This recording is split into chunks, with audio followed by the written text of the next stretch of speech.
All of the things that seem to indicate that the return of the Lord is getting closer and closer.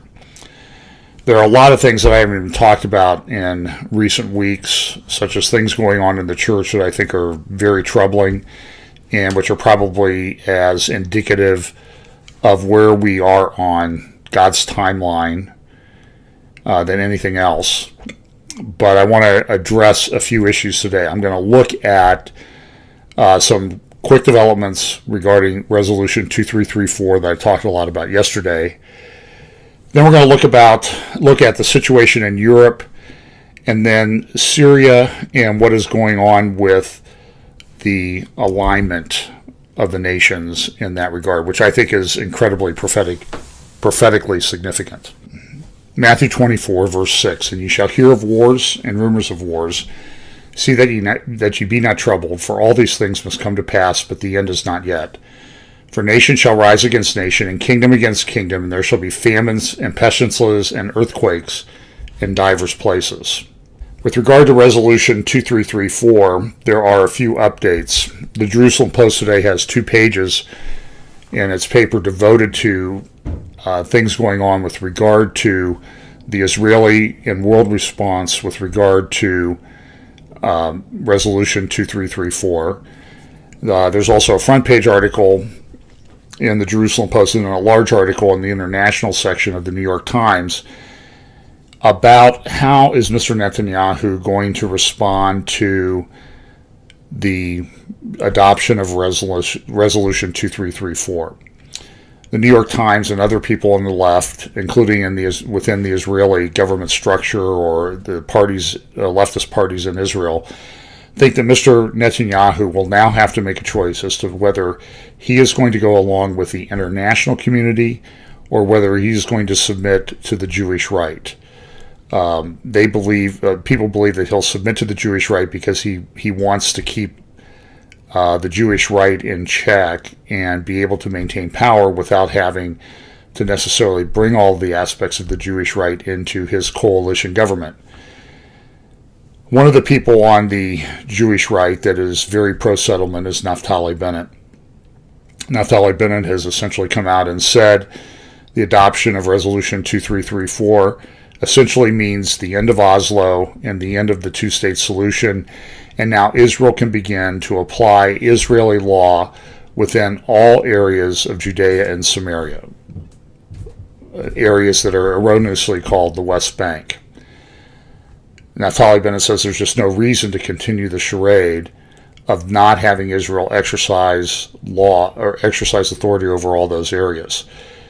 Now, there's a lot of people think that Israel has not annexed those areas directly since the 1967 war because they're afraid that by doing so, the number of Arabs within Judea and Samaria, the West Bank, would then create a demographic or a population problem for Israel that the Arabs would outpopulate the Jews.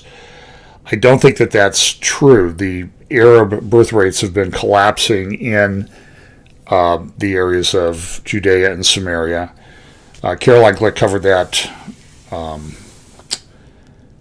quite extensively in her book, The Israeli Solution, going through the sort of made-up statistics that have caused a lot of people within Israel and the United States, and I think you even saw Samantha Power in her statement with regard to Resolution 2334 make reference to this, that if these areas were annexed, if it was just a one-state solution, Israel would lose its character as a Jewish state because the Arabs would have the majority population.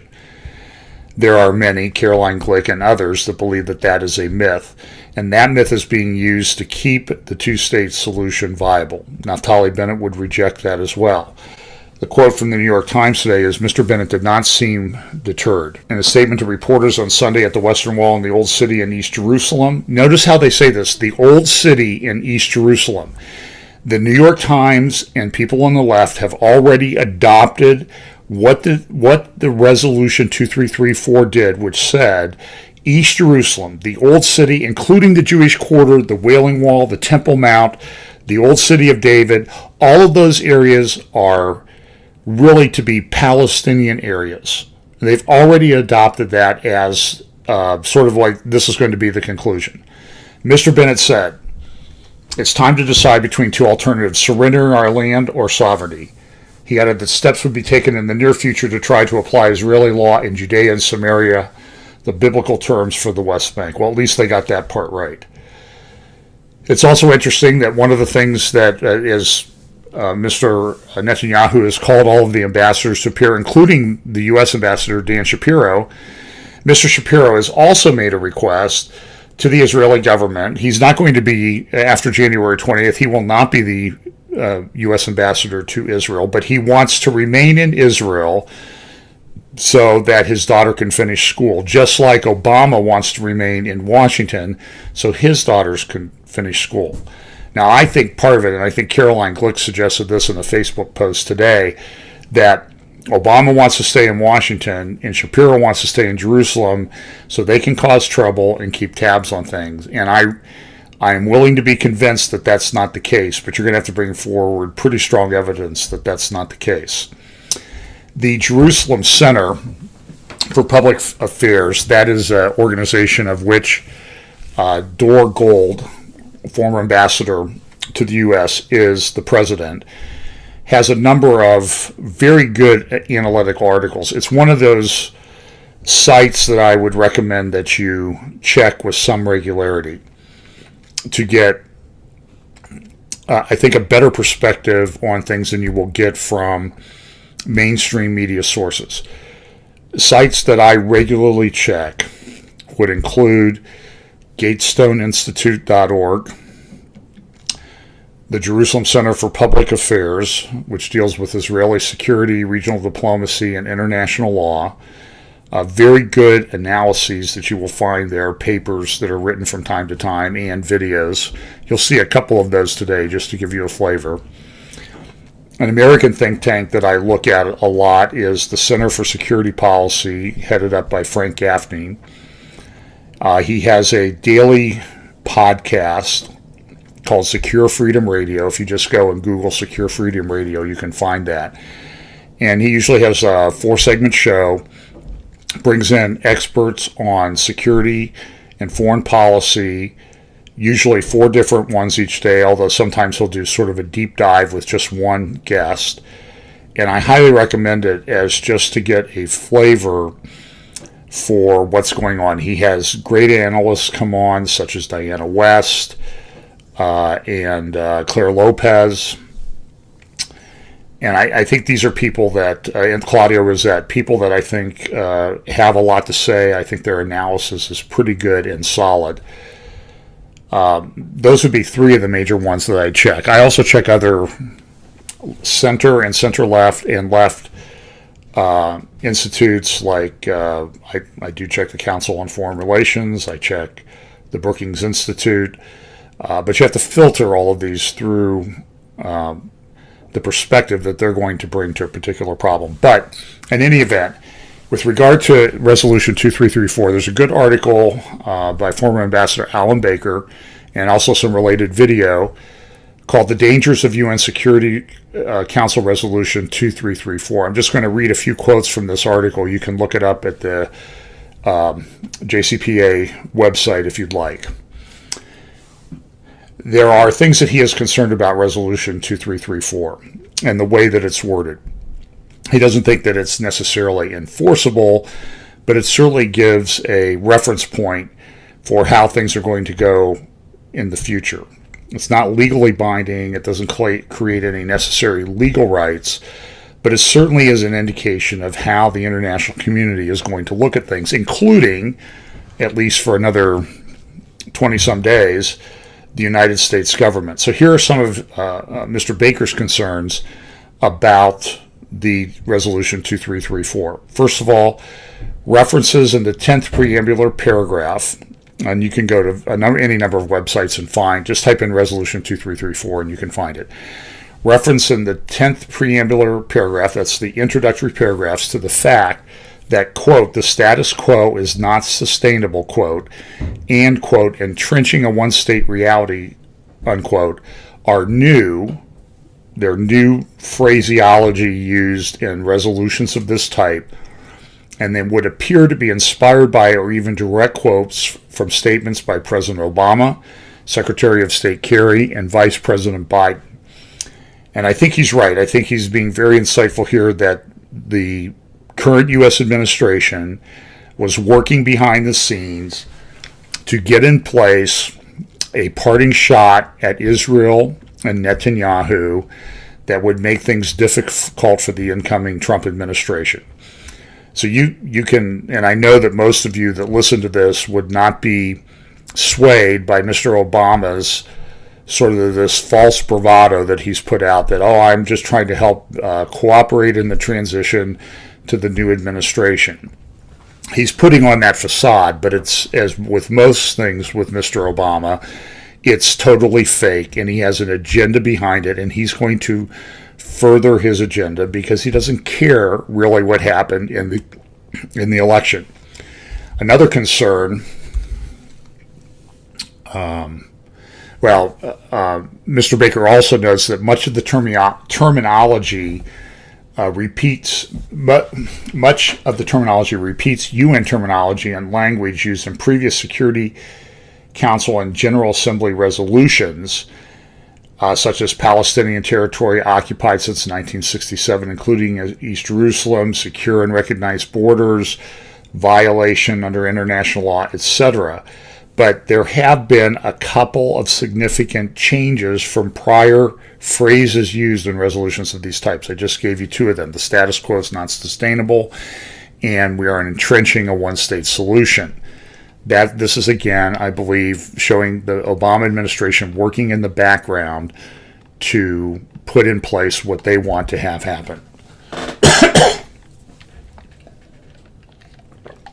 There's a phrase in there in Resolution 2334 that says, quote, expressing grave concern that continuing Israeli settlement activities are dangerously imperiling the viability of the two-state solution based on the 1967 lines. Ambassador Baker, Mr. Baker says this.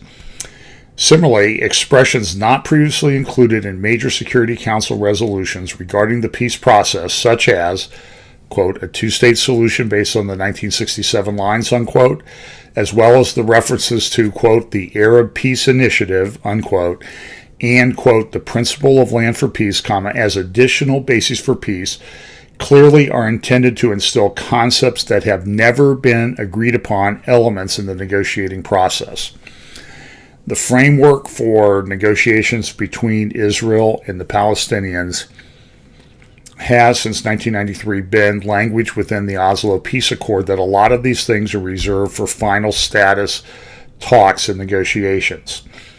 This resolution undermines that concept.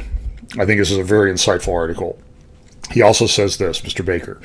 The reference in the third operative paragraph to the 4 June 1967 lines as a basis for negotiations would appear to be a new element, echoing statements by Obama and Kerry and running counter to 1967 Security Council Resolution 242. And I think that's also right.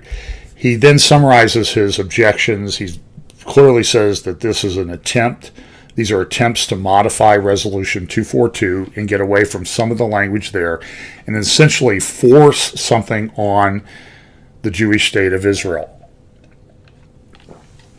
There's also his conclusion, the United States, he says, by not vetoing the resolution, which includes language stating, quote, Palestinian territory, including East Jerusalem, and I just referenced that earlier, unquote, indicates U.S. acceptance of the fact that the territories and East Jerusalem belong to the Palestinians. Now, this is going to change when Mr. Trump takes office on January 20th.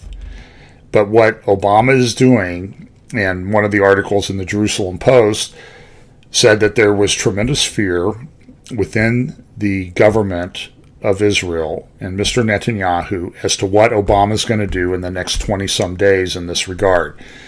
There is some fear that Mr. Kerry will make a very definitive speech on the Middle East. We'll have to wait and see if that happens.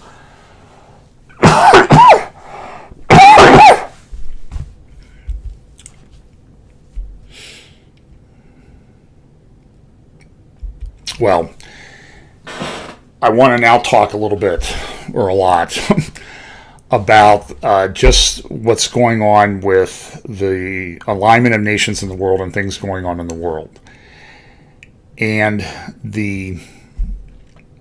what appears to be the fact that the United States government, at least the Obama administration, does not understand the nature of the threat that we face. For example, here is a Breitbart report just yesterday. Harvard University launches fellowships in Islamic law to influence U.S. policy.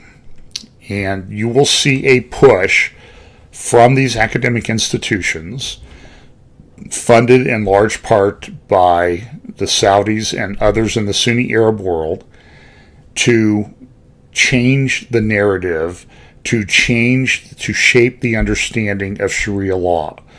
Remember what people like Phil Haney have said. Sharia law is the ultimate goal, the imposition of Sharia law. Tactics such as immigration, jihad, and terror are tactics that are employed to achieve the imposition of Sharia law. You need to remember that. Funding these fellowships in Islamic law at Harvard is an attempt to change that reality, to change the perception of that. And know that at Georgetown University there is a well-funded Saudi government, or Saudi Arab or Sunni Arab, funded by Saudis to shape what America thinks about Sharia law and Islam. It's being done. So you need to be aware of that. The problem with this is that it's just in a year where we've seen the deadliest year for migrants crossing the Mediterranean, Europe in many respects seems undeterred in stopping this influx. It is going to collapse, if it has not already collapsed, European governments. There's a populist revolt in place in Europe in response to this, but the immigration still continues to happen. I mentioned a couple weeks ago what World War III might look like, a good paper by George Friedman at Geopolitical Futures. Listen to what he says as to how things might be playing out in Europe at the time of the beginning of World War III. And I think you can see this already happening during this time. And he was talking about some conflicts going on between the U.S. and China. During this time, Europe will be destabilizing. NATO will be weakened now that the U.S. is engaged in Asia and diverting forces there. The EU will have been fragmenting for a long time. Nationalist political parties will be taking power, and their goal will be to protect the interests of their own nation, not Europe as a whole. There will be small conflicts in Europe. The disintegration of the EU and the weakness of NATO will allow conflicts within and between nations to operate unchecked. Germany, the major power in Europe, will have its own economic and social problems, and given its history, will not be allowed to play the role of occupier and peacemaker. There is a massive demographic problem with an aging population in Europe. People reach a certain age, they no longer work. They need people to support them. Europe has allowed massive Muslim immigration from the Middle East and Africa to come in, to have workers who will pay the pensions and health care benefits that older retired workers need, because there aren't enough ethnic, say, German young people coming up to work that can pay the benefits that have been promised to the older people. Rather than cutting benefits, Europe calculated that it would be better to bring in Muslim immigrants. That will cause the collapse of their society ultimately, because they're bringing in people who don't share values. They have a different value system, and they will either take power or the countries will eventually degrade into civil war. If that happens in the context of some other people and other places of the world trying to exert power, Europe will be of no assistance. This week, Prince Charles is getting up there in years. I believe he's about 60, 68 or so. And his mother's now, I believe, the longest reigning monarch or second longest reigning monarch in the history of the United Kingdom. Gave a Christmas speech that I think is sort of stunning in its ignorance. Here's just a clip from that. And the suffering doesn't end when they arrive seeking refuge in a foreign land. We are now seeing the rise of many populist groups across the world that are increasingly aggressive towards those who adhere to a minority faith. All of this has deeply disturbing echoes of the dark days of the 1930s. I was born in 1948, just after the end of World War II, in which my parents' generation had fought and died in a battle against intolerance, monstrous extremism, and an inhuman attempt to exterminate the Jewish population of Europe. That nearly 70 years later, we should still be seeing such evil persecution is, to me, beyond all belief. We owe it to those who suffered and died so horribly not to repeat the horrors of the past. Normally, at Christmas, we think of the birth of our Lord Jesus Christ. I wonder, though, if this year we might remember how the story of the Nativity unfolds, with the fleeing of the Holy Family to escape violent persecution. And we might also remember that when the Prophet Muhammad migrated from Mecca to Medina, he did so because he, too, was seeking the freedom for himself and his followers to worship. Whichever religious path we follow, the destination is the same: to value and respect the other person. Equating Joseph and Mary fleeing from what Herod was going to try to accomplish in Bethlehem by slaying all the male children under the age of 2. Equating that with the migration of Muhammad is, I would say, royally stupid. And in response to what Prince Charles had to say, I would say, long live the Queen. At least, please, live a minute longer than this dweeb and save the world from that. In Italy, a couple weeks ago, Foreign Policy had this article, "The Resignation of Renzi, the Fall of Rome." Populists in Italy have been propped up by the massive immigration that has taken place there. In fact, I'll talk a little bit about this in the terror attack in Germany this week, but that has an Italian component too that I think played into the fall of the Renzi government. This article: the demands from the gathering forces of European populism range from erecting border fences to dismantling the euro. Some insurgent parties want greater physical leeway from Europe. Others want their money back from neighboring nations. They share one thing: their ideas would unravel the 60-year project of European integration. A couple of weeks ago, even after some of these attacks had occurred, Angela Merkel was sticking with her vow to integrate migrants into German society. Terror may become the new normal in Europe. We had this terrorist attack in Berlin the other day. Front page news, some very interesting, couple of interesting articles on the front of the New York Times. A terrorist, turned out to be from Tunisia, hijacked a truck, a semi-truck, and drove it into a crowd at a Christmas market in Berlin, killing at least a dozen people. At the same time, there was an assassination in Ankara of the Russian ambassador to Turkey. I'll talk more about that in just a moment because I think that has some significance.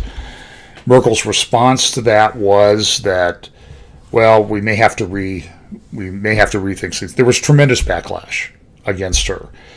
They eventually found the fingerprints of this Tunisian immigrant. He had spent 3 or 4 years in prison in Italy for having burned down a school. He was chased across a large part of Europe. He was supposedly allowed to stay in the country because, well, for one, Tunisia was approached about him, and they didn't want him back because he was a terrorist, they thought. So Europe was stuck. I mean, Europe had allowed him to emigrate, and you can only undo that if you can send the person someplace else. So he essentially fell through the cracks, and now, because of the inaction of the German government, at the behest of the policies of Angela Merkel, 12 people are dead. He eventually made it back to Milan, Italy,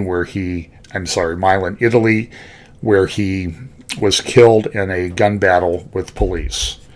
That's a picture of the burning school that this person had done a number of years ago that led to him being put in prison in Italy.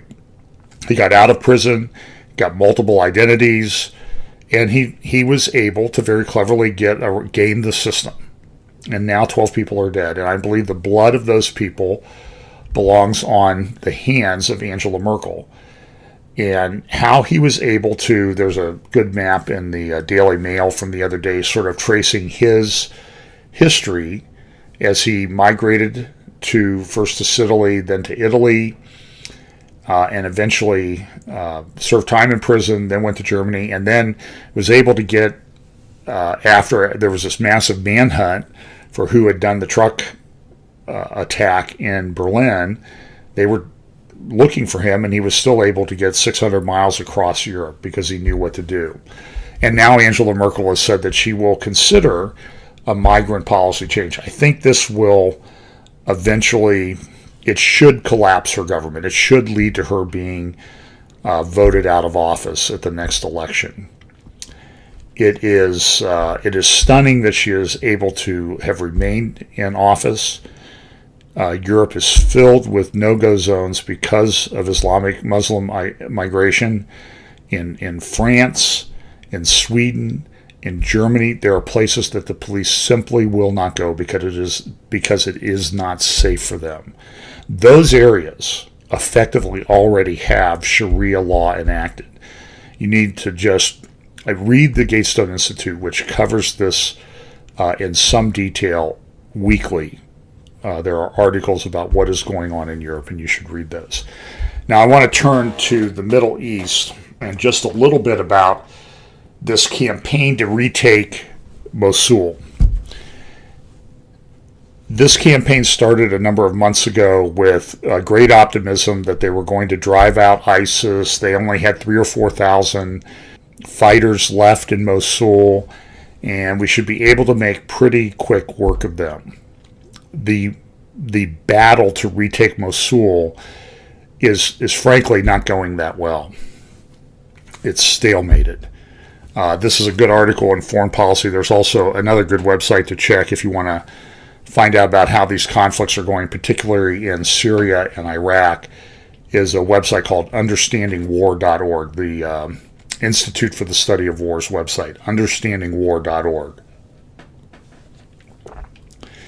So here is Mosul, and you can see within Mosul, the battle was raging in the outskirts of Mosul. They have not made much progress towards the center of Mosul, a very large city. And you can see here, this area right here in the center is the Nineveh ruins, the ruins of the ancient city of Nineveh. And I think it would behoove us to maybe look at what the Bible says about Nineveh. I don't have time to do that this week. Maybe we'll do that in the future if somebody reminds me. But listen to what the Foreign Policy article says, analysis says about Mosul. Arabic media, however, and this is in response to the opening paragraphs that say, coming out from United States and other people involved, the Iraqi government, that everything's going great in Mosul. It's not. Arabic media, however, reported that Iraqi forces were still shelling Sumer, that's part of Mosul, after Isler had declared it secure. While maps made by media activists that coordinate with government security forces still list the neighborhood as under Islamic State control. So while Iraqi and U.S. statements say we've taken control of this area, people on the ground are saying, no, you haven't. The Counterterrorism Service Foreign Policy says, which is bearing the brunt of the operation, and this is a very important fact that needs to be understood. The Counterterrorism Service, which is bearing the brunt of the operation, is facing a degree of attrition that risks the successful completion of anti-ISIS operations in Mosul. Senior U.S. military officials reported that the U.S.-trained Golden Brigade, the first of the 3 brigades of the Counterterrorism Service, is facing a 50% casualty rate and could be rendered combat ineffective in a month if the rate remains constant. 50% casualty rate and could be rendered combat ineffective in a month if the rate remains constant. A 50% casualty rate has a tremendous, as you can appreciate, a tremendous negative effect on the attitude of the troops that remain. This is because of the tactics that are being employed by Mosul. And I think you need to watch the tactics that are being employed in Mosul by the Islamic State and understand that these same tactics are going to be used in the event that Israel has to invade Lebanon to take care of the problem there and the Hamas and Hezbollah missiles that are positioned there. There are tunnels being built in Lebanon, and this is going to be in the event that Israel has to go back in there to take care of that problem. And I think to totally eradicate it, they will probably have to go into Lebanon to do that. They will be facing the same things that the Counterterrorism Service is facing here. And these are U.S. trained troops. Supposedly they've gotten good training, but it's because of the tactics of the Islamic State that they're facing a 50% casualty rate. This is stunning. It continues. The CTS has deliberately slowed operations in eastern Mosul in order to reduce the rate of attrition, and the Iraqi security force announced it will begin to rely more on artillery and precision airstrikes to target ISIS militants in response. They've already been using these military airstrikes to attack militants, but the problem is that ISIS has embedded itself within a large population center, and they're using these people as human shields. As foreign policy says, these new tactics, however, will likely increase civilian casualties because ISIS militants continue to use Mosul's civilian population as human shields. This is exactly the same tactic that Hezbollah is using in southern Lebanon. It is setting up these missile launchers next to schools, homes, churches, mosques. It's the same thing they do in Gaza.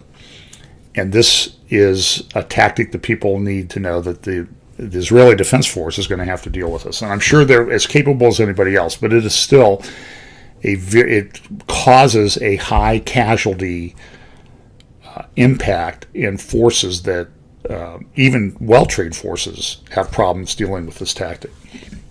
It says this: the Iraqi security forces will either be forced to heavily deploy its assets from other areas of the country to match the capability of the elite CTS forces, or to call upon non-acceptable partners, such as the Popular Mobilization, to complete the current operation in Mosul.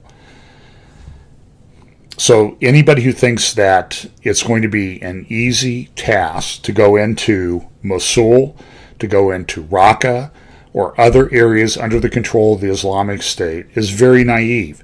This is a massive problem, and it probably indicates why there has not been a massive push really by anyone to go in and attack these people, other than in sort of superficial airstrikes and artillery shelling. That's not going to win the war against the Islamic State. The United States doesn't go in, Russia doesn't go in, the Syrian regime doesn't go in. Right now, everybody seems to be content to allow them to sort of remain in control of this desert area of what used to be Syria and Iraq. But it's something to bear watching. Now I want to talk about Syria. I'm a little reluctant to do this because I know I will get all kinds of hate mail from the Russian supporters out there that Russia and Syria are the knights in shining armor and there's nothing wrong with them. Now that's maybe a little bit overstated, so let me just make some qualifying statements as to what I'm going to talk about. I am far more concerned about how this lines up. I'm far more interested in seeing how this lines up with Bible prophecy than I am necessarily determining who is right or who is wrong on the ground in what the country that we used to call Syria, that we still pretend exists as a country called Syria, but it doesn't exist as a country called Syria. What we see from this airstrike map from the Institute for the Study of War, understandingwar.org, is that Russian airstrikes are, over the past month, have been low confidence. We haven't really been able to determine whether they actually occurred. But to the extent that they did occur, they are not really attacking the Islamic State. They are attacking Syrian rebels that come from any number of different groups, Al-Qaeda-related groups, Free Syrian Army, and those other organizations. There are certainly appears to be over a dozen such groups, loosely aligned in opposition to the Syrian regime. Now, I understand that Russia has interests that they're trying to further in Syria. I get that. But when Russia came into Syria back in March or May of 2015, about a year and a half ago, they said they were coming in to fight ISIS. They haven't really done anything to fight ISIS.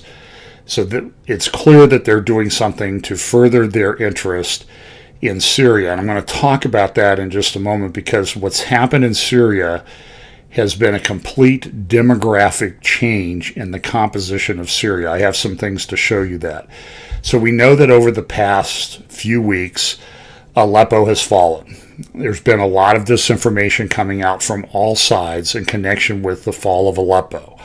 There were accusations that the Syrian regime, the Syrian army, the regular Syrian army under the control of Bashar al-Assad, was slaughtering civilians in Aleppo. I have not found credible support for those stories. At the same time, we know that 500,000 Syrians at least have been killed in the Syrian civil war, which has now gone on for 5.5 years. It's not all the fault of the U.S., it's not all the fault of Russia, but there is something more going on about how, and it particularly becomes apparent, I think, when you look at the fall of Aleppo. There has been tremendous destruction in the rebel areas of Aleppo. Part of that has been to accomplish a demographic change in Syria. The accomplishment of that demographic change in Syria has prophetic implications because it has resulted in a strengthening alliance between Russia and Iran, and effectively the creation of a Shiite crescent that now extends almost all the way from Iran to the Mediterranean. That has, I believe, significant prophetic implications. I'm now going to play you a video, a couple of videos. The first one is former Ambassador Dor Gold, president of the Jerusalem Center. He was doing a panel discussion with Professor Alan Dershowitz in Israel at the Jerusalem Center, talking about things in the Middle East. He's going to do about a 1.5-minute clip on about a minute and a half clip on averting another Aleppo. But I want you to grasp some of the things that he's saying out there from a factual basis and how it relates to the alignment of these countries. We have Aleppo. And I mention Aleppo because when I was ambassador to the UN in the late 1990s, the UN was going through a period of tremendous anguish because on the watch of the Secretaries General in the 90s, several events occurred. Of course, the genocide in Rwanda, the genocidal events that occurred in the war in Bosnia, including the Battle of Srebrenica. And this caused the elites of the international community to say we have to make sure these outbursts don't occur again. One of the reasons I recall that the Obama administration said America has to intervene in Libya because Gaddafi's forces were on their way to Benghazi. And they were convinced that Benghazi was about to become the Srebrenica of North Africa. Well, what is now occurring in Aleppo is worse than anything I've just mentioned. Yeah. Yeah. And it's not just the mass murder. It is moving the whole Sunni population out of parts of Syria and bringing in Shiite population from different parts of the Middle East. Yeah, you're right. So I think, the new incoming Secretary of State, one of the things that he will have to deal with, and the President will have to deal with, is restoring some basis of world order. And convincing the world that they're not going to allow Aleppo to occur again. And so the important thing to remember there is that what's been done is Aleppo, particularly the Sunni areas of Aleppo, have been destroyed. Those Sunnis have had to leave the country.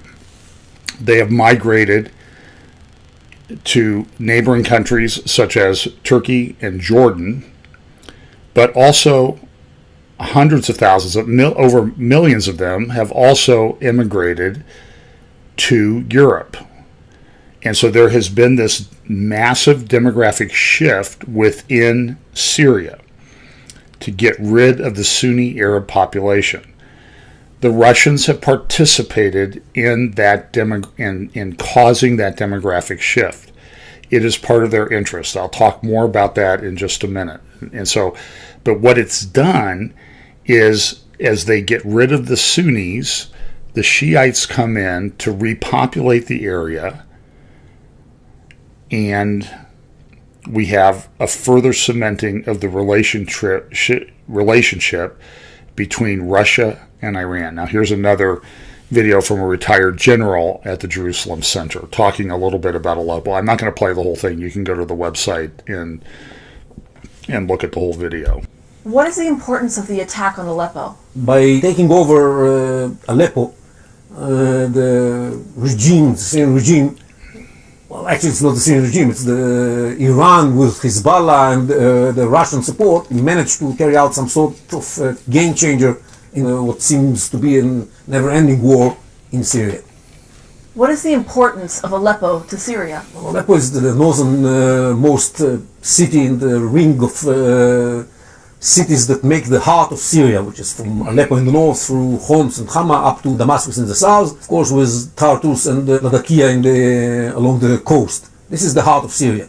The importance of these events in Aleppo is that the Assad forces, with all those who back them, are able to prove to themselves that they can decide a battle. This is something that they haven't done for a long time. This, of course, will empower them and embolden them in their efforts to take back other parts of Syria, probably first of all the area of Idlib. In this respect, as I said, this is a game changer in the war. That said, it's still not over. It's far from being over, but I think that we have to put it also in context. It's happening in the time when the American administration is lacking from the game. And what we're seeing now is an effort by the Iranians and the Russians to shape Syria before Trump administration comes in. So that when they start dealing with Trump on the bargain, the big Russian-American bargain that everybody is expecting, they will have a lot of leverage, and they will not be in a position where they have to ask for something in Syria, but they can offer something in Syria. And that's, in my mind, the main reason why they are making such a big effort now in Aleppo, unfortunately for the Americans and maybe fortunately for them, in a successful manner. What caused this mess? And why has Aleppo been the center of hostilities for the past few years?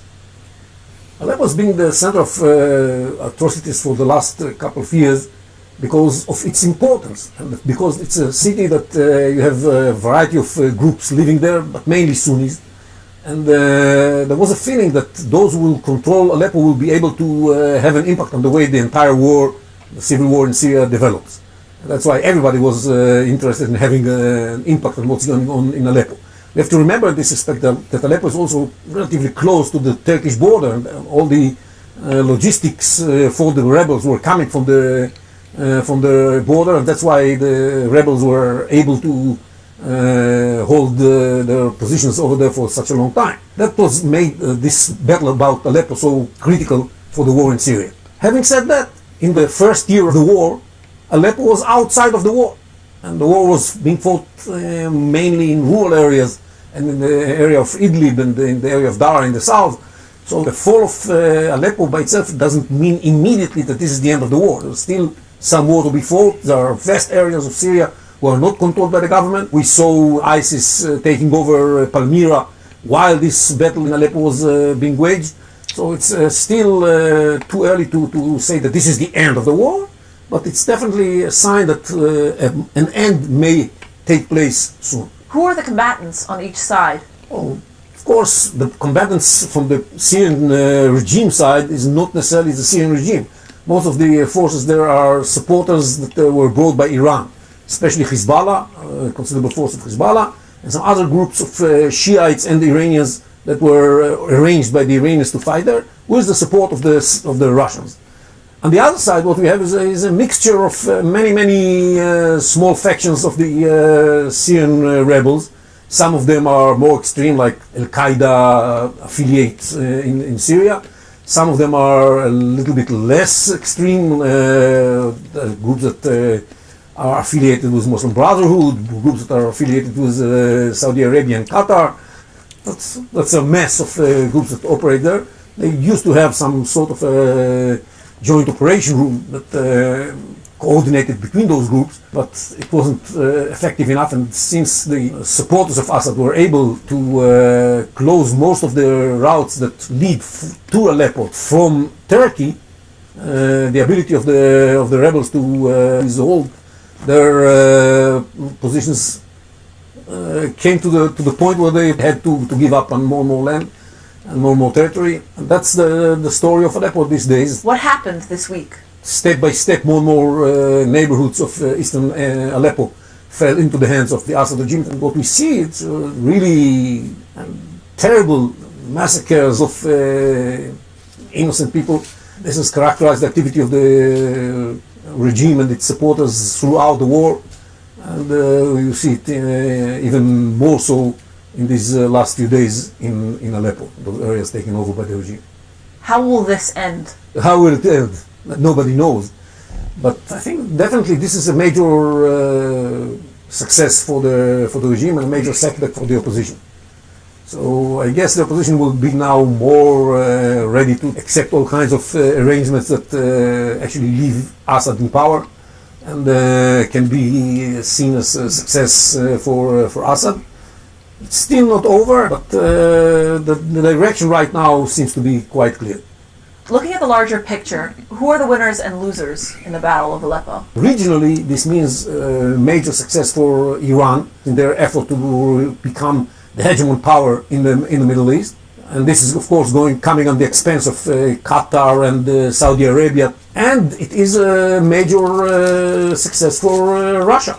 That once again shows that it is a reliable friend for its allies, and it managed to help Assad overcome. When they entered more than a year ago, the situation of Assad seemed to be desperate. Today, thanks to their intervention, Assad's situation seems much better, and they are going to cash in their successes when the the new administration comes in, and until then they are going to even try to gain more ground and more assets so that they will be able to become a more powerful player in the Middle East and beyond it.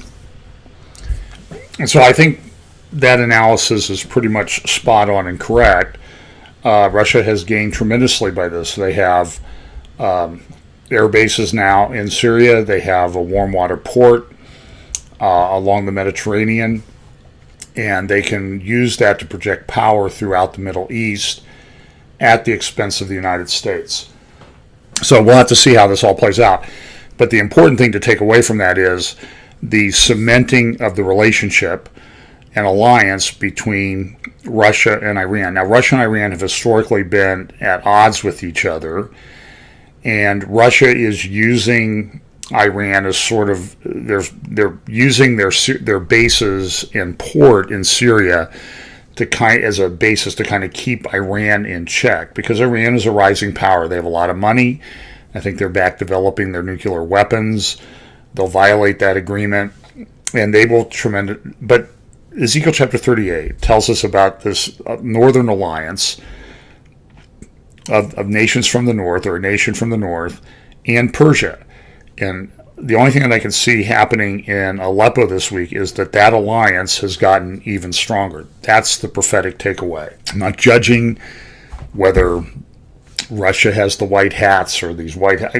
I'm not making a value judgment. I'm only stating the fact that Russia and Iran are now in closer alliance than they have been. And that's going to continue to grow. As this retired general says, it's going to continue. They're going to try to cement that even further over the next few weeks before the Trump administration takes office. So that's one of the first takeaways from what happened in Aleppo over the past 2 weeks. Another country that's in Ezekiel chapter 38 is Turkey. And we had this interesting incident in Turkey this week of the assassination of this Russian ambassador by this Turkish police officer. And you can see him, he's raising his finger there. That is an ISIS salute, and he's claiming vengeance on behalf of Sunni Arab Muslims for what has happened in Aleppo. The Russian ambassador is dead. He was assassinated in the capital of Turkey. Some people think that this should cause some kind of rupture in the Turkish-Russian alliance. That hasn't happened. In some respects, they're closer together. So the body was returned to Russia for burial, given a state funeral. There's also this news yesterday that a Russian supply plane on its way to Syria crashed into the Black Sea, and 92 people were killed. We see in the latter days this alignment of nations, of what Ezekiel 38 says, Russia in alliance with Persia and Turkey. Now, the Turkey thing is very interesting. I've talked about it in the past. There's a lot of questions as to whether this coup that took place back in July was a staged coup by Erdogan to cement power. I don't personally believe that. I know other people make the argument that it was. The reason that I don't believe that is Turkey is in many respects a tribal society, as are most Muslim and Arab societies. Turkey, of course, is not Arab, but they still have that tribal culture. As a result of that, Erdogan has to be very clever in the way he manages all of those various different tribes. It's the same thing that the Assads have had to do in Syria during their period of power, which now extends out over 40 years. There are many different competing factions, ethnic, religious groups, and that type of thing that have to be played off against each other. The Assads, the father more so than the son that's now in control, have been very clever in doing that. Erdogan, I think, has learned how they've controlled that, all of those elements of society. However, when this coup took place, or attempted coup took place in Turkey back in July, Erdogan has followed that up with massive purges of people in the media, the military, education, business, and government. Reports are 100,000 people have been purged, maybe 50,000 of them have been imprisoned. Point of that is that I think it would be very dangerous for Erdogan to have done that coup when, and like any dictator, he has a list, an enemies list, and it's probably notebooks full of pages of people that he has to get rid of. He took the failed coup as an opportunity to purge people, but when he purged people, he effectively gutted the leadership in government, education, the military, and whatever. That, in some respects, made him more in control but weaker. Because he was weaker, he then had to look for alliance elsewhere to help shore him up, his power up. He found a willing partner for that in Russia. Russia saw in that an opportunity to move into the Middle East and to further cement the fact that it already entered into the Middle East, into Syria, and now had an opportunity to control Turkey. And there's been so what we've seen this historical animus between Russia and Persia is going away. At the same time, the historical animus between Turkey and Russia is going away, with the result that there is this alignment. Now, Turkey was discussed to some in Friedman's sort of wargaming, what might happen and how World War III came about. He's talking about, there's conflict in Asia between the U.S. and China. They're focused on that. Europe is disintegrating. Why are they disintegrating? They're disintegrating because of massive Muslim immigration into Europe. The rise of populist parties that are more concerned about the nation rather than the big European Union. Russia has been very clever in the way they have used the opportunity in Syria to not only shore up their position in the Middle East, but to also weaken Europe at the same time. Look at what Friedman says when he talks about Turkey's chance. And Friedman is a big fan of Turkey and its importance. It does have, I believe, the 17th largest economy in the world. It has the largest army in Europe, and being sort of a stepchild, I guess, of the European Union. Turkey's chance, he says this, as all this is happening, Turkey, the leading Islamic country, would be alarmed and intrigued.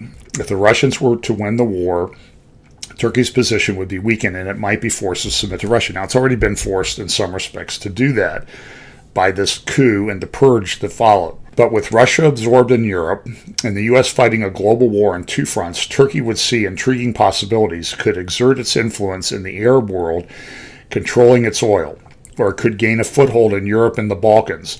It could also turn the Mediterranean into a Turkish lake. Turkey, at the same time, is going to be exerting its influence. But right now, from my perspective, Turkey needs the assistance of Russia. Erdogan needs the assistance of Russia to remain in power. There's also this situation, I think, I'll talk about it in a minute, the Kurds. So the result of this thing that happened this week, this assassination that took place in Ankara, is that Erdogan has grabbed more power. Russia, I think, likes the fact that Turkey is involved somewhat in northern Syria, also fighting the Kurds, because those conflicts, I think, help Russia keep Turkey in check. They keep Iran in check, and Russia can take some benefit from that. But it's a very, very complicated situation. And I want you to remember the phrase in Ezekiel chapter 38 that talks about that there will be a hook put in the jaw of this northern power to draw them in. And I think we're seeing the beginnings of what I have long felt would be one of those, at least part of that hook. Erdogan's also talked about joining the Shanghai Bloc, which is Russia, China, and Turkey. of sort of a soft alliance of military and strategic power. Turkey has threatened Europe, saying that if we don't get what we want, you guys don't let us into you, we're going to let more immigrants cross Turkey into Europe and further bring about the collapse of Europe. He's threatening to open the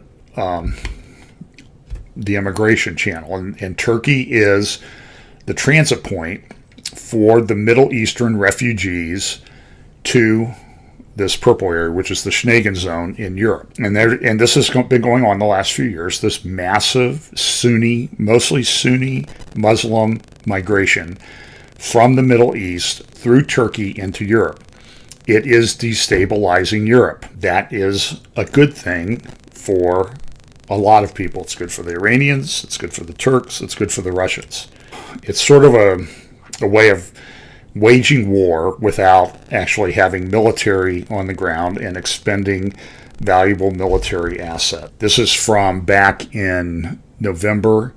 President Erdogan angrily threatened on Friday to open the floodgates of migrants into Europe again, apparently in response to a move to suspend talks on Turkey's membership in the European Union. The Wall Street Journal just had a large article about the autocratic turn that's taking place in Turkey. The other sort of unknown aspect in this is this area that is populated by the Kurds, the largest ethnic group on the planet without its own homeland. And now the Kurds are divided into many different constituent groups as well. Some of those are essentially terrorist groups that attack and do bombings in Turkey on a regular basis. We see those in the news all the time. So Turkey wants to push down the Kurds. Iran wants to push down the Kurds. What's left of this thing that we used to call Syria and Iraq want to control the Kurds as well. They have an oil-rich area, so they have some economic muscle. And this is a further complication of things that are sort of playing into this. And so, for example, a recent deadly bombing in Istanbul was claimed by one of the Kurdish militant groups. You have the suicide bombings by Islamic State continuing. And you have this is a map from a year ago, November of 2015, showing sort of the division that existed at that time in the Middle East. And on the left, you can see some of the oil fields and pipelines and that type of things. And this is also a component of what's going on in Syria. It's not all that it's about, but pipelines across that region or are planned across that region are also important components in a very, very, what I would describe as just an incredibly complex geopolitical situation. But again, without judging the rightness or wrongness of all the different constituencies that are at war and conflict with each other, I'm looking more at it in the picture of the large geopolitical alliance that is prophesied in Ezekiel 38 and 39. And you see here, the purple area, which is Iraq, that's largely Shiite. You see the Islamic State in gray, that's Sunni Arab, Sunni Muslim. You see the Kurdish, which are a mix, some Arabs, some Christians, some secular. You see the red area, which is the Alawite in Syria. That is the Alawite is a sort of a subset or a related sect of Shia Islam.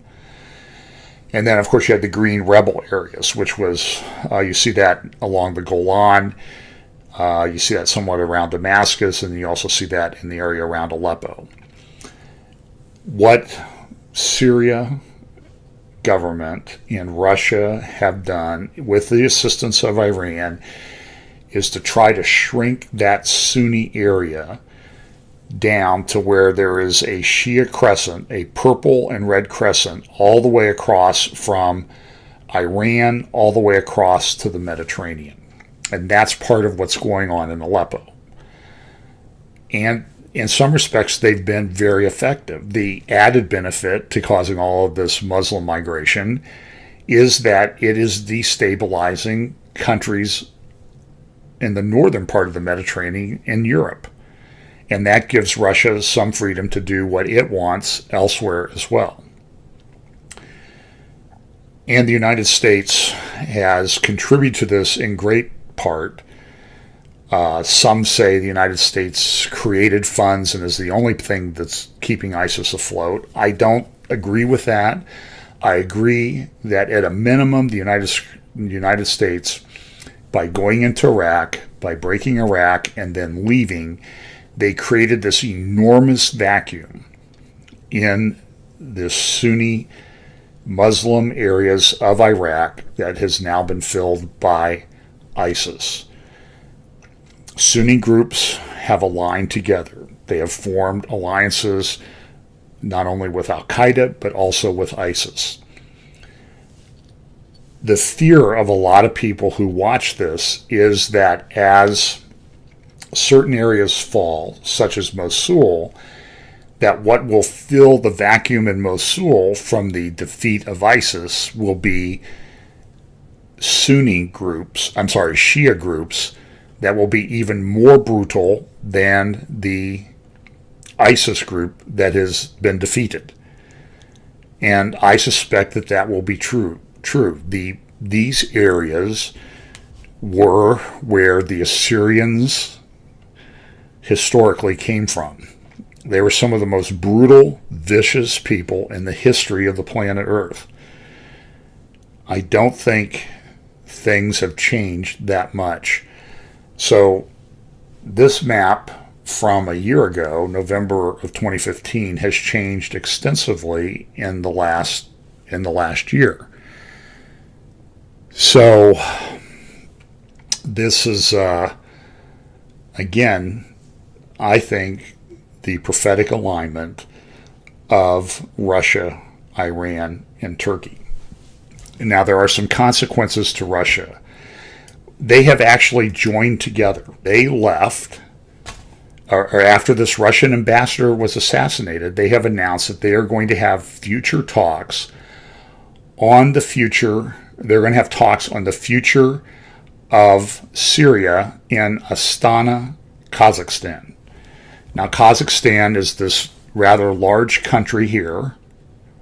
It's very, very large country. I mean, we're talking, I'm going to guess close to a couple thousand miles across. Here's the city of Astana. There will soon be talks. They've already had some preliminary meetings, is my understanding, of Turkey, Russia, and Iran about how they're going to divide up Syria and resolve Syria. Kazakhstan is also Muslim, and it is a rather bizarre city architecturally. It has some of these very, what I would call just sort of bizarre buildings. It's very, to say that it's eclectic in its architecture is an understatement. And here is a monument that is in Kazakhstan. But this is the last thing I think I'm going to talk about today. I can't see far enough in my slides. But with Russia's move into the Middle East, into Syria, where it has in many respects become the dominant power, Russia now has a Muslim problem with Sunni Muslims.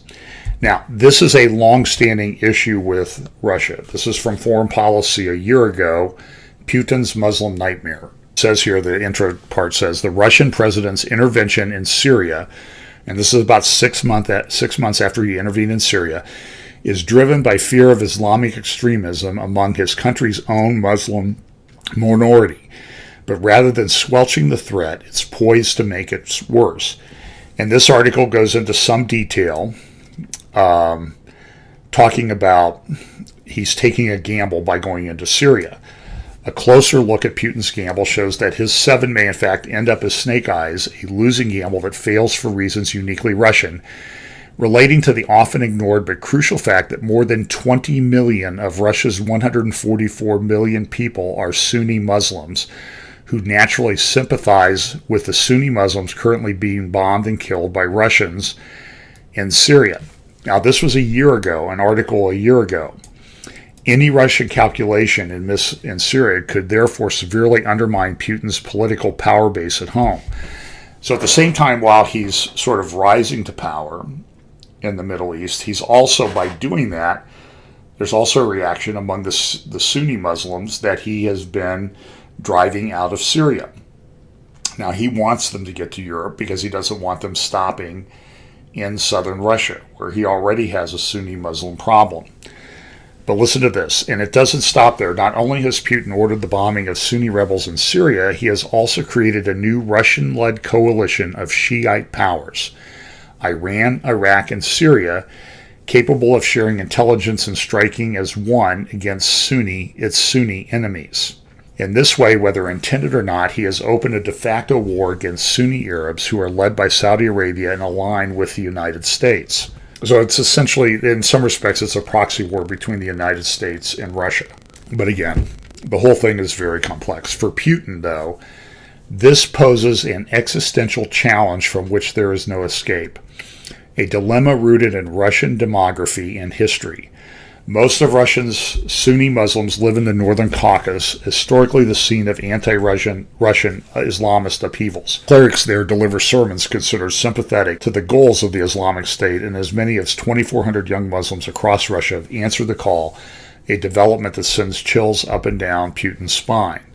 The Russian president recently told CBS Charlie Rose that the most important reason Russia entered the war in Syria was the threat of their return to us. His chronic nightmare has been that, once trained in the tactics of modern terrorism, these young Muslims would slip back into Russia and blow up planes, trains, and theaters and schools as they have done before. We are, Putin explained, better off helping Assad fight them on Syrian territory. Fears about Islamist terrorism permeate Russian history. In the 19th century, Leo Tolstoy and other Russian writers penned popular stories about Russian officers fighting wild Islamist warriors in the Northern Caucasus. Now, Harold Road at the Jerusalem Center for Public Affairs, Dor Gold, that Dor Gold is president of, recently wrote an article. And I think it's important because this was written within the last 2 weeks, and it follows up on the same thought that Foreign Policy raised a year ago about Russia's Sunni Muslim problem. Listen to what some of this article says. The Syrian government, Russia and Iran, SRI, Syria, Russia, Iran, are trying to change the demographic makeup of Syria. They aim to depopulate Syria of the Arab Sunnis, which before the Arab Spring was the largest religio-ethnic group in Syria. They mostly inhabited a very fertile strip of land between Aleppo in the north down to Damascus and then southward to the Jordanian border. It was essentially the breadbasket of Syria. Those Arab Sunnis who did not leave are being forced to move to Idlib and Raqqa near the Turkish border. And so here you see this breakdown. The Arabs are in yellow. Those are Sunni Muslims.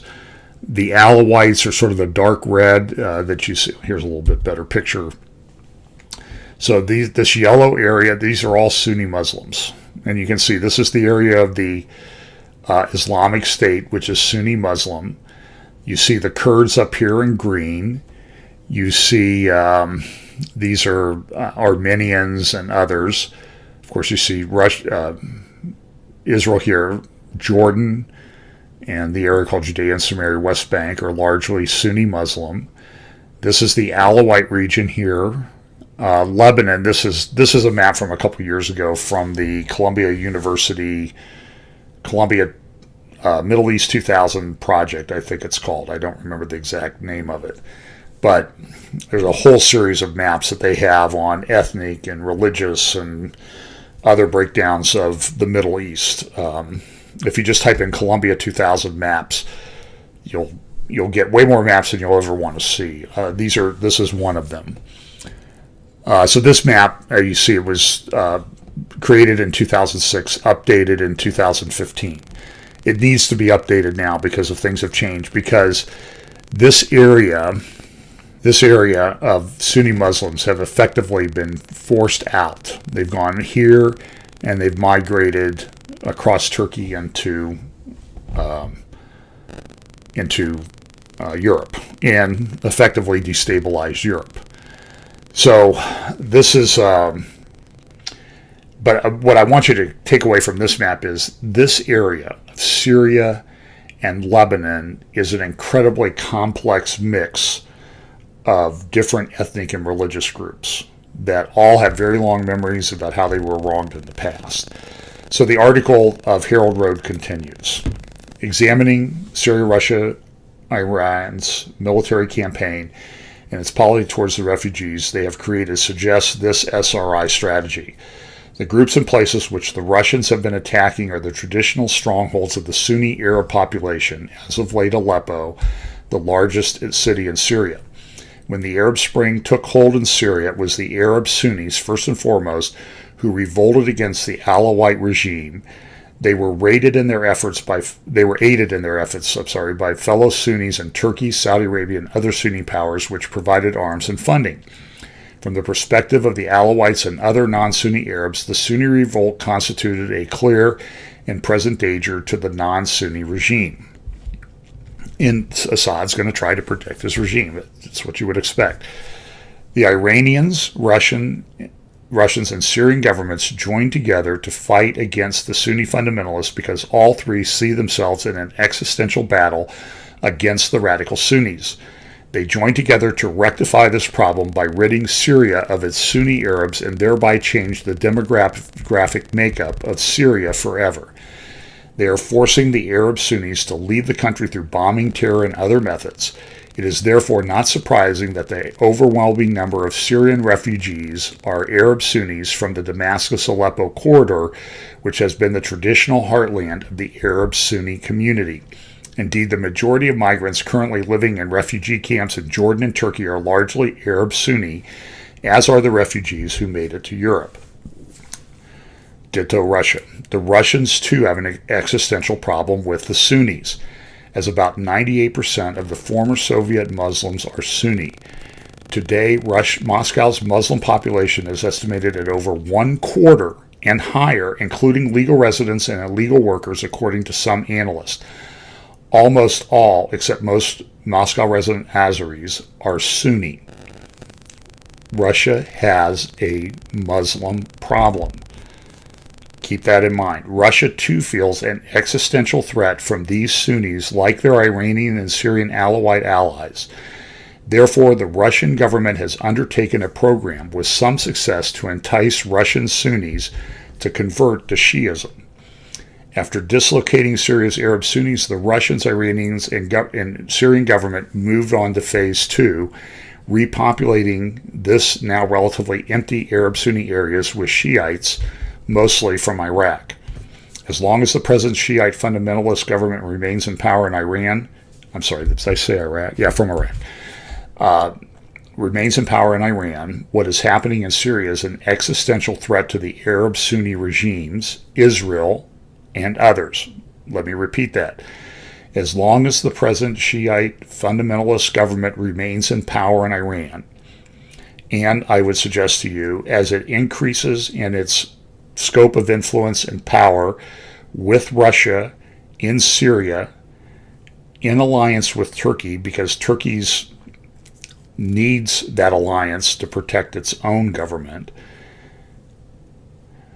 Syria is an existential threat to the Arab Sunni regimes, Israel, and others. But if there is a change in regime in Iran, all bets are off. Under the Shah, Iran was a respected member of the international community. If a new leadership with similar concerns like those of pre-Islamic revolutionary Iran took over, the Shiite-Sunni eternal battle would most likely become less of an issue in inter-Muslim and international affairs. But we don't know that that's going to happen. Whatever the case, if the war in Syria continues and there are no signs to suggest to the contrary, we can expect that in the future, Syria will most likely look demographically completely different from what it did before the Arab Spring. So before the Arab Spring, Syria looked like this. It's changed. This whole area of Sunni Muslims is changed. And so I think it has, personally, I think this has incredible significance. Now, there is a recent article in the Wall Street Journal that says this: Russia's rise in Mideast creates enemies.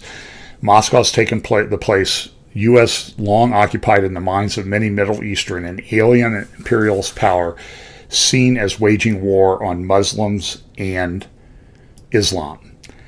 And so Russia is now getting pushback. This article talks about the fact that there haven't been recent anti-Muslim protests against the U.S. places. They're now being they're not anti-Muslim, there aren't any anti-U.S. protests. Now they're anti-Russian protests that are taking place in these areas. Well, here, it says this.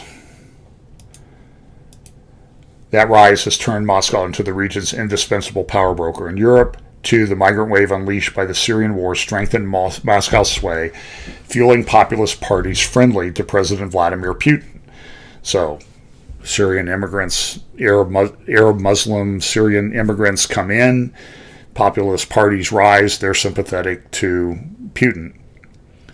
But it still creates a problem that Putin now has a more severe Muslim problem than he did before.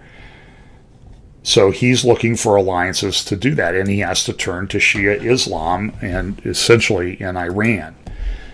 The assassination of Russia's ambassador to Turkey on Monday, however, highlighted the flip side of this dizzying rise. As America's influence has shrunk, Russia has taken the place the U.S. long occupied in the minds of many people in the Middle East, an alien imperialist power seen as waging war on Muslims and Islam. There haven't been any recent anti-American protests in the region. Tens of thousands of protesters converged this month outside Russian missions from Istanbul to Beirut to Kuwait City, where the chanting led by local lawmakers was, "Russia is the enemy of Islam." The Turkish policeman who gunned down Ambassador Andrei Karlov on Monday shouted that he was avenging the suffering of Aleppo. The diplomat's assassination, while condemned by governments, was greeted with open joy on Arabic social media and in Palestinian refugee camps.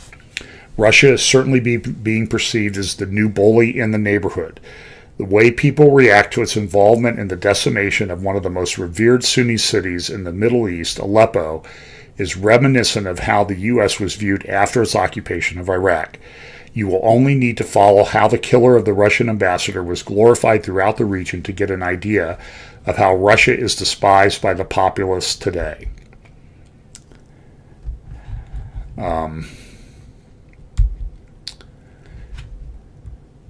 Though Russia has become the immediate focus of this outrage, the fall of Aleppo is also intensifying support in the region for jihadist groups that plot terrorist attacks in the West, such as the Islamic State and Al-Qaeda, Sunni terrorist groups. There is feeling that Aleppo signifies a new phase, said Lebanese lawmaker Bassem Shab. The level of anger is very high, and there is no doubt that what happened there will fuel a lot of extremism in Europe and other parts of the world. These days, however, Russia's involvement has grown. Anger at Russia is much more overt too, and it isn't just confined to jihadists. That, for one, poses a problem for Turkish President Erdogan's drive to forge an understanding with Mr. Putin and Iran over the future of Syria. But remember, because of the purges in Turkey, Turkey is, I believe, relatively weak until they rebuild the leadership that they've purged. Whatever happens, this article continues. This is front page of the Wall Street Journal just last week.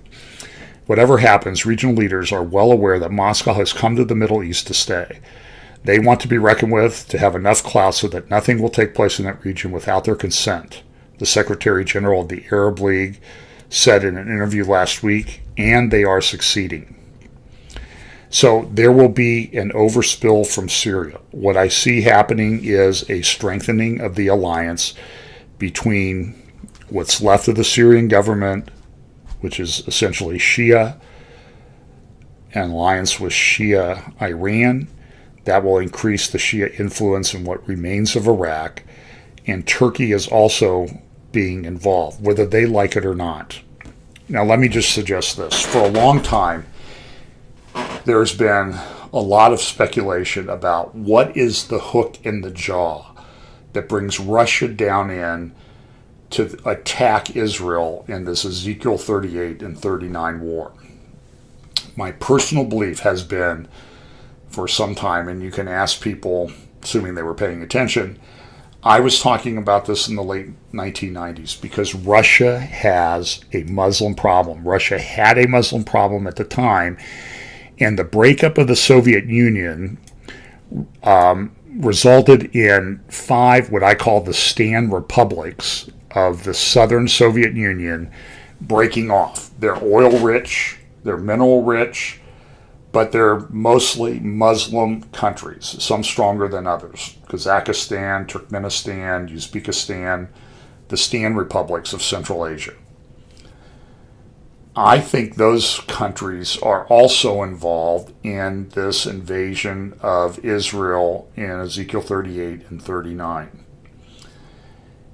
It appears if Russia is the leading group that's bringing them in, or leading this coalition charge, I would suggest to you that the hook in the jaw might be Russia's desire to squelch the Sunni Muslim problem that it has within its own borders.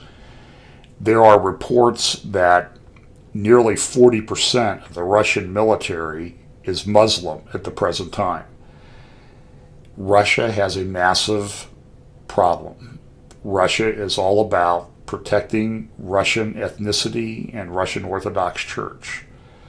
Putin, I think, goes along with that. And my suggestion to you is that what could Putin do to squelch opposition, at least for a time, for his lifetime, of the Sunni Muslim opposition to him? And I would suggest to you that coming in to take care of the problem of the Jewish state of Israel might in fact be the hook in the jaw that draws them into this conflict. We see the alliances forming. Russia, Iran, Turkey. They're meeting in Astana. They're having meetings in this capital city of Kazakhstan to determine how they're going to split up Syria. I think we're seeing that alliance that's prophesied forming even more strongly than we thought. So that's all I have for this week. We'll talk about this, I'm sure, in the days and weeks and months to come. If you have questions, you can find my email at fbchapel.com, and feel free to email me. I'll try to respond as I can, or friend me on Facebook. By the way, if you want to friend me on Facebook, I've got way over 1,000 pending friend requests. I don't know if I'm going to have time to go back through all of those. It would be best if you send me a friend request to include a reason why you want me to be your friend on Facebook, like you listen to Prophecy Update that Fellowship Bible Chapel puts up, so that I know that you're not somebody who's just trying to spam me. So I would appreciate if you would do that. It makes it a lot easier for me to deal with these friend requests. Send me a message as to why you want me to accept your friend request. But pay attention. The things that are happening in the Middle East with Russia, Iran, Turkey, Israel,